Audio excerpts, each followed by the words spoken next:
মেয়ে ইউনিভার্সিটি যাওয়ার আগে একটা ছোট্ট ভিডিও করেছিলাম, সেটাই তোমাদের সাথে শেয়ার করছি।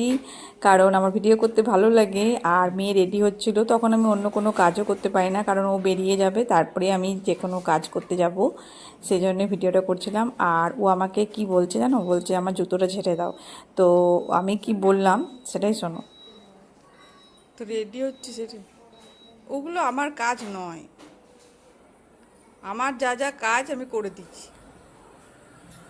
জুতো ঝাড়াটা কি আমার কাজ? হুম? যে জুতোটা পরবে, বাবা কোনোদিন বলে কি আমার জুতোটা ঝেড়ে দাও? আসলে ছোট থেকেই যখন ও বাইরে যায় জুতোগুলো আমিই ঝেড়ে দিই। তো সেটাই ওর অভ্যাস আছে, কারণ কিছু ঢুকে থাকবে বলে। আর এখন বর্ষাকাল, এমনিতেই তো ভয়ের ব্যাপার, চল চারিদিকে শুঁয়োপোকা, কেন্ন, এগিয়ে তো সাপ, দেখি। সেজন্যই আরও বলছে। মনে হচ্ছে তো ভুললে দেখে নে।